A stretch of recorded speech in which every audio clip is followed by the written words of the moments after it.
come like shadows so depart. Lamb it was, I think, who suggested this subject, as well as the defense of Guy Fawkes, which I urged him to execute. As, however, he would undertake neither, I suppose I must do both, a task for which he would have been much fitter, no less from the temerity than the felicity of his pen, never so sure a rapture, to create compared with him. I shall, I fear, make but a commonplace piece of business of it. But I should be loth the idea was entirely lost, and, besides, I may avail myself of some hints of his in the progress of it. I am sometimes, I suspect, a better reporter of the ideas of other people than expounder of my own. I pursue the one too far into paradox or mysticism, the others I am not bound to follow farther than I like, or than seems fair and reasonable. On the question being started, Ayrton said, I suppose the two first persons you would choose to see would be the two greatest names in English literature, Sir Isaac Newton and Mr. Locke. In this Ayrton, as usual, reckoned without his host. Everyone burst out a-laughing at the expression on Lamb's face, in which impatience was restrained by courtesy. Yes, the greatest names, he stammered out hastily, but they were not persons, not persons. Not persons, said Ayrton, looking wise and foolish at the same time, afraid his triumph might be premature. That is, rejoined Lamb, not characters, you know. By Mr. Locke and Sir Isaac Newton, you mean the essay on the human understanding and the Principia which we have to this day. Beyond their contents there is nothing personally interesting in the men. But what we want to see anyone bodily for, is when there is something peculiar, striking in the individuals, more than we can learn from their writings, and yet are curious to know. I dare say Locke and Newton were very like Kneller's portraits of them. But who could paint Shakespeare? Retorted Ayrton, there it is. Then I suppose you would prefer seeing him in Milton instead. No, said Lamb, neither. I have seen so much of Shakespeare on the stage and on bookstalls, in frontispieces and on mantelpieces, that I am quite tired of the everlasting repetition. And as to Milton's face, the impressions that have come down to us of it I do not like. It is too starched and puritanical. And I should be afraid of losing some of the manna of his poetry and the leaven of his countenance, and the precision's band and gown. I shall guess no more, said Ayrton. Who is it, then, you would like to see in his habit as he lived if you had your choice of the whole range of English literature? Lamb then named Sir Thomas Browne and Fulke Greville, the friend of Sir Philip Sidney, as the two worthies whom he should feel the greatest pleasure to encounter on the floor of his apartment in their nightgowns and slippers, and to exchange friendly greeting with them. At this Ayrton laughed outright, and conceived Lamb was jesting with him, but as no one followed his example, he thought there might be something in it, and waited for an explanation in a state of whimsical suspense. Lamb then, as well as I can remember a conversation that passed 20 years ago, how time slips, went on as follows. The reason why I pitch upon these two authors is, that their writings are riddles, and they themselves the most mysterious of personages. They resemble the soothsayers of old, who dealt in dark hints and doubtful oracles, and I should like to ask them the meaning of what no mortal but themselves, I should suppose, can fathom. There is Dr. Johnson. I have no curiosity, no strange uncertainty about him. He and Boswell together have pretty well let me into the secret of what passed through his mind. He and other writers like him are sufficiently explicit. My friends, whose repose I should be tempted to disturb, were it in my power, are implicit, inextricable, inscrutable. And call up him who left half told. When I look at that obscure but gorgeous prose composition, there in burial I seem to myself to look into a deep abyss, at the bottom of which are hid pearls and rich treasure, or it is like a stately labyrinth of doubt and withering speculation. And I would invoke the spirit of the author to lead me through it. Besides, who would not be curious to see the lineaments of a man who, having himself been twice married, wished that mankind were propagated like trees? As to Fulke Greville, he is like nothing but one of his own prologues spoken by the ghost of an old king of Ormus, a truly formidable and inviting personage. His style is apocalyptical, cabalistical, and not worthy of such an apparition to untie. And for the unraveling a passage or two, I would stand the brunt of an encounter with so portentous a commentator. I am afraid, in that case, said Ayrton, that if the mystery were once cleared up, the merit might be lost, and turning to me, whispered a friendly apprehension. That while Lamb continued to admire these old crabbed authors, he would never become a popular writer. Dr. Donne was mentioned as a writer of the same period, with a very interesting countenance, whose history was singular, and whose meaning was often quite as uncommunicable, without a personal citation from the dead, as that of any of his contemporaries. The volume was produced, and while someone was expatiating on the exquisite simplicity and beauty of the portrait prefixed to the old edition, Ayrton got hold of the poetry, and exclaiming, "What have we here? Read the following. Here lies a she-sun and a he-moon there." There was no resisting this, till Lamb, seizing the volume, turned to the beautiful lines to his mistress, dissuading her from accompanying him abroad, and read them with suffuse features and a faltering tongue. By our first strange and fatal interview, someone then inquired of Lamb if we could not see from the window the temple walk in which Chaucer used to take his exercise, and on his name being put to the vote, I was pleased to find that there was a general sensation in his favor in all but Ayrton, who said something about the ruggedness of the meter, and even objected to the quaintness of the orthography. I was vexed at this superficial gloss, pertinaciously reducing everything to its own trite level, and asked if he did not think it would be worthwhile to scan the eye that had first greeted the muse in that dim twilight and early dawn of English literature. To see the head round which the visions of fancy must have played like gleams of inspiration or sudden glory, to watch those lips that lisped in numbers, for the numbers came as by a miracle, or as if the dumb should speak. Nor was it alone that he had been the first to tune his native tongue, however imperfectly to modern ears, but he was himself a noble, manly character, standing before his age and striving to advance it, a pleasant humorist withal, who has not only handed down to us the living manners of his time, but had, no doubt, store of curious and quaint devices, and would make as hearty a companion as mine host of the tabard. His interview with Petrarch is fraught with interest. Yet I would rather have seen Chaucer in company with the author of the Decameron, and have heard them exchange their best stories together, the Squire's tale against the story of the Falcon, the Wife of Bath's prologue against the adventures of Friar Albert. How fine to see the high mysterious brow which learning then wore, relieved by the gay, familiar tone of men of the world, and by the courtesies of genius. Surely, the thoughts and feelings which passed through the minds of these great revivers of learning, these Cadmuses who sowed the teeth of letters, must have stamped an expression on their features as different from the moderns as their books, and well worth the perusal. Dante, I continued, is as interesting a person as his own Ugolino, one whose lineaments curiosity would as eagerly devour in order to penetrate his spirit, and the only one of the Italian poets I should care much to see. There is a fine portrait of Ariosto by no less a hand than Titian's, light, moorish, spirited, but not answering our idea. The same artist's large colossal profile of Peter Aretine is the only likeness of the kind that has the effect of conversing with the mighty dead, and this is truly spectral, ghastly, necromantic. Lamb put it to me, if I should like to see Spenser as well as Chaucer, and I answered, without hesitation, no, for that his beauties were ideal, visionary, not palpable or personal, and therefore connected with less curiosity about the man. His poetry was the essence of romance, a very halo round the bright orb of fancy, and the bringing in the individual might dissolve the charm. No tones of voice could come up to the mellifluous cadence of his verse, no form but of a winged angel could vie with the airy shapes he has described. He was, to our apprehensions, rather a creature of the element that lived in the rainbow and played in the plighted clouds than an ordinary mortal. Or if he did appear, I should wish it to be as a mere vision, like one of his own pageants, and that he should pass by unquestioned like a dream or sound that was airy and crowned. So went he playing on the watery plain. Captain Burney muttered something about Columbus, and Martin Burney hinted at the Wandering Jew, but the last was set aside as spurious, and the first made over to the New World. I should like, said Mrs. Reynolds, to have seen Pope talk with Paddy Blount, and I have seen Goldsmith. Everyone turned round to look at Mrs. Reynolds, as if by so doing they could get a sight at Goldsmith. Where, asked a harsh croaking voice, was Dr. Johnson in the years 1745-46? He did not write anything that we know of, nor is there any account of him in Boswell during those 2 years. Was he in Scotland with the Pretender? He seems to have passed through the scenes in the Highlands in company with Boswell, many years after, with lacklustre eye, yet as if they were familiar to him, or associated in his mind with interests that he durst not explain. If so, it would be an additional reason for my liking him, and I would give something to have seen him seated in the tent with the youthful majesty of Britain, and penning the proclamation to all true subjects and adherents of the legitimate government. I thought, said Ayrton, turning short round upon Lamb, that you of the Lake School did not like Pope. Not like Pope? My dear sir, you must be under a mistake. I can read him over and over forever. Why, certainly, the essay on man must be allowed to be a masterpiece. It may be so, but I seldom look into it. Oh, then it's his satires you admire? No, not his satires, but his friendly epistles and his compliments. Compliments? I did not know he ever made any. The finest, said Lamb, that were ever paid by the wit of man. Each of them is worth an estate for life, nay, is an immortality. There is that superb one to Lord Cornbury. Despise low joys, low gains, was there ever more artful insinuation of idolatrous praise? And then that noble apotheosis of his friend Lord Mansfield, however little deserved, when, speaking of the House of Lords, he adds, conspicuous see nigh another yet is nigh, and with what a fine turn of indignant flattery he addresses Lord Bolingbroke. Why rail they then?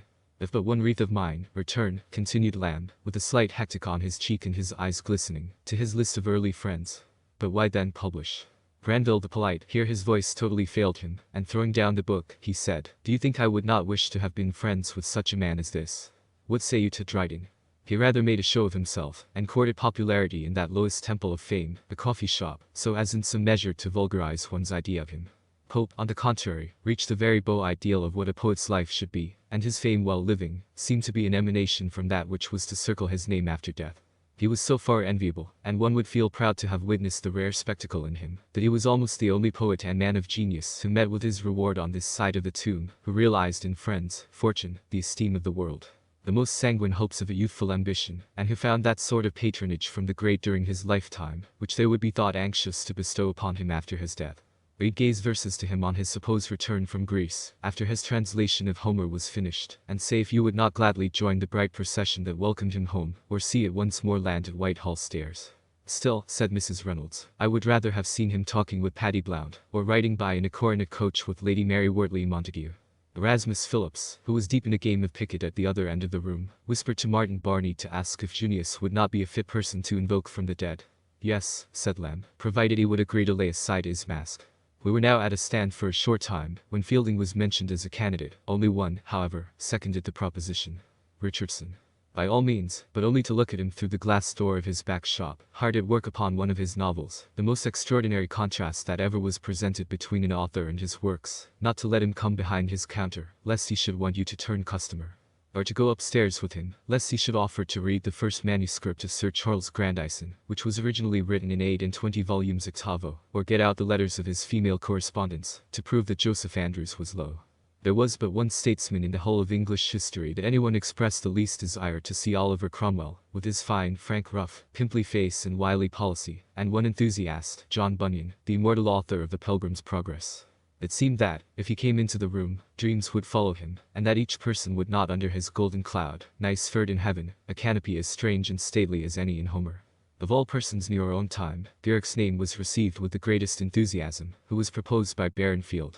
He presently superseded both Hogarth and Handel, who had been talked of, but then it was on condition that he should act in tragedy and comedy, in the play and the farce, Lear, and Wildair and Abel Drugger. What a sight for sore eyes that would be! They would not part with a year's income at least, almost with a year of his natural life, to be present at it. Besides, as he could not act alone, and recitations are unsatisfactory things, what a troupe he must bring with him, the silver-tongued Barry, and Quin, and Shooter and Weston, and Mrs. Clive and Mrs. Pritchard, of whom I have heard my father speak as so great a favourite when he was young. This would indeed be a revival of the dead, the restoring of art, and so much the more desirable, as such is the lurking skepticism mingled with our overstrained admiration of past excellence, that though we have the speeches of Burke, the portraits of Reynolds, the writings of Goldsmith, and the conversation of Johnson, to show what people could do at that period, and to confirm the universal testimony to the merits of Garrick, yet, as it was before our time, we have our misgivings, as if he was probably, after all, little better than a Bartlemy Fair actor, dressed out to play Macbeth in a scarlet coat and lace cocked hat. For one, I should like to have seen, and heard with my own eyes and ears. Certainly, by all accounts, if anyone was ever moved by the true histrionic Estus, it was Garrick. When he followed the ghost in Hamlet, he did not drop the sword, as most actors do, behind the scenes, but kept the point raised the whole way round, so fully was he possessed with the idea, or so anxious not to lose sight of his part for a moment. Once at a splendid dinner party at Lord S., they suddenly missed Garrick, and could not imagine what was become of him, till they were drawn to the window by the convulsive screams and peals of laughter of a young negro boy, who was rolling on the ground in an ecstasy of delight to see Garrick mimicking a turkey cock in the courtyard, with his coat-tails stuck out behind, and in a seeming flutter of feathered rage and pride. Of our party only 2 persons present had seen the British Rochus, and they seemed as willing as the rest, to renew their acquaintance with their old favourite. We were interrupted in the heyday and mid-career of this fanciful speculation, by a grumbler in a corner, who declared it was a shame to make all this rout about a mere player and farce writer, to the neglect and exclusion of the fine old dramatists, the contemporaries and rivals of Shakespeare. Lamb said he had anticipated this objection when he had named the author of Mustapha and Alaham, and, out of caprice, insisted upon keeping him to represent the set, in preference to the wild, hare-brained enthusiast, Kit Marlowe, to the sexton of Street. And Webster, with his melancholy Utreys and Death's Heads, to Decker, who was but a garrulous proser, to the voluminous Haywood, and even to Beaumont and Fletcher, whom we might offend, by complimenting the wrong author on their joint productions. Lord Brooke, on the contrary, stood quite by himself, or, in Cowley's words, was a vast species alone. Someone hinted at the circumstance of his being a lord, which rather startled Lamb, but he said a ghost would perhaps dispense with strict etiquette, on being regularly addressed by his title. Ben Jonson divided our suffrages pretty equally.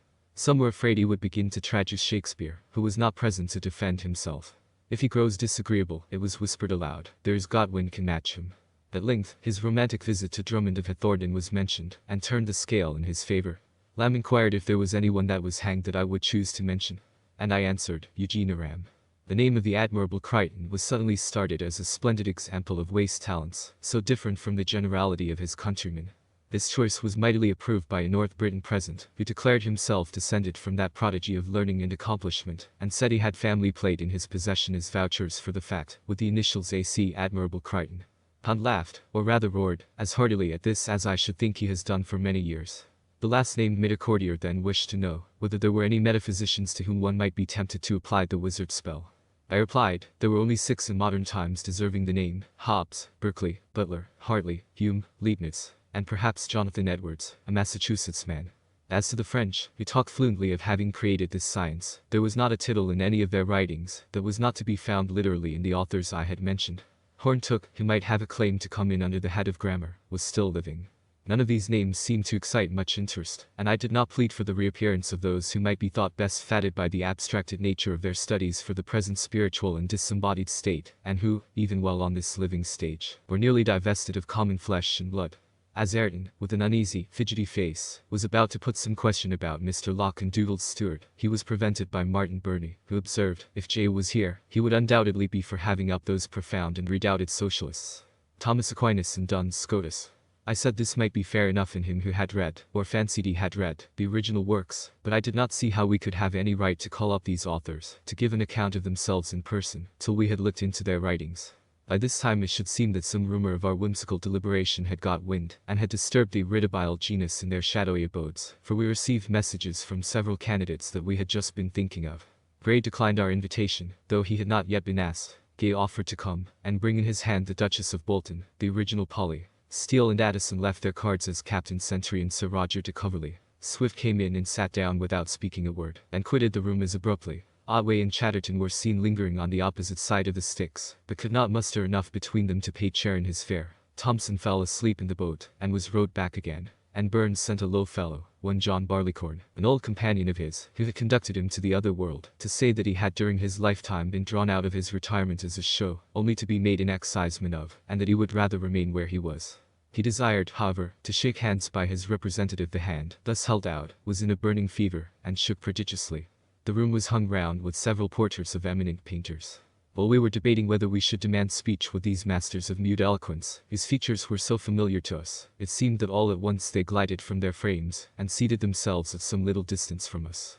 There was Leonardo, with his majestic beard and watchful eye, having a bust of Archimedes before him. Next him was Raphael's graceful head turned round to the Fornarina, and on his other side was Lucretia Borgia, with calm golden locks. Michelangelo had placed a model of Street Peters on the table before him. Correggio had an angel at his side. Titian was seated with his mistress between himself and Georgian. Guido was accompanied by his own Aurora, who took a dice box from him. Claude held a mirror in his hand. Rubens patted a beautiful panther, led in by a satyr, on the head. Van Dyck appeared as his own Paris, and Rembrandt was hid under furs, gold chains, and jewels, which Sir Joshua eyed closely, holding his hand so as to shade his forehead. Not a word was spoken, and as we rose to do them homage, they still presented the same surface to the view. Not being bona fide representations of living people, we got rid of the splendid apparitions by signs and dumb show. As soon as they had melted into thin air, there was a loud noise at the outer door, and we found it was Giotto, Cimabue, and Ghirlandajo, who had been raised from the dead by their earnest desire to see their illustrious successors, his names on earth finding them gone. They had no ambition to be seen after them, and mournfully withdrew. "Egad," said Lamb, "these are the very fellows I should like to have had some talk with, to know how they could see to paint when all was dark around them." "But shall we have nothing to say?" interrogated J. to the legend of good woman. Name, Mr. J. cried Hunt in a boisterous tone of friendly exultation. "Name as many as you please, without reserve or fear of molestation." J. was perplexed between so many amiable recollections, that the name of the lady of his choice expired in a pensive whiff of his pipe, and Lamb impatiently declared for the Duchess of Newcastle. Mrs. Hutchinson was no sooner mentioned, than she carried the day from the Duchess.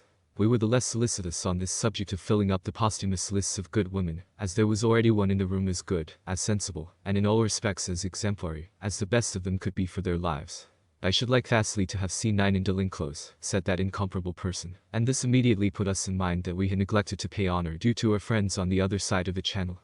Voltaire, the patriarch of levity, and Rousseau, the father of sentiment. Montaigne and Rabelais, great in wisdom and in wit, Molière and that illustrious group that are collected round him, in the print of that subject, to hear him read his Comedy of the Tardif, at the house of Ninon, Racine, La Fontaine, Rochefoucauld, Saint Evremond, etc. "There's one person," said a shrill querulous voice, "I would rather see than all these Don Quixote." Come, said Hunt. I thought we should have no heroes, real or fabulous. What say you, Mr. Lamb? Are you for eking out your shadowy list with such names as Alexander, Julius Caesar, Tamerlane, or Genghis Khan? Excuse me, said Lamb. On the subject of characters in active life, plotters and disturbers of the world, I have a crotchet of my own, which I beg leave to reserve. No, no. Come out with your worthies. What do you think of Guy Fawkes and Judas Iscariot? Hunt turned an eye upon him like a wild Indian, but cordial and full of smothered glee. Your most exquisite reason, was echoed on all sides, and Ayrton thought that Lamb had now fairly entangled himself. Why, I cannot but think, retorted he of the wistful countenance, that Guy Fawkes, that poor, fluttering, annual scarecrow of straw and rags, is an ill-used gentleman. I would give something to see him sitting pale and emaciated, surrounded by his matches and his barrels of gunpowder, and expecting the moment that was to transport him to paradise for his heroic self-devotion. But if I say any more, there is that fellow Godwin will make something of it. And as to Judas Iscariot, my reason is different. I would fain see the face of him who, having dipped his hand in the same dish with the Son of Man, could afterwards betray him. I have no conception of such a thing, nor have I ever seen any picture, not even Leonardo's very fine one, that gave me the least idea of it. You have said enough, Mr. Lamb, to justify your choice. Oh, ever right, Menenius, ever right. There is only one other person I can ever think of after this, continued Lamb, but without mentioning a name that once put on a semblance of mortality.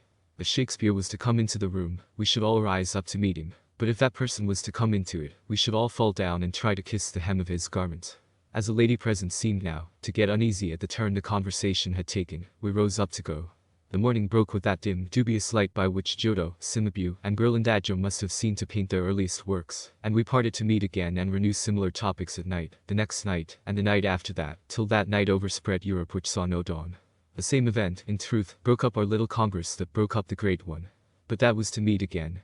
Our deliberations have never been resumed.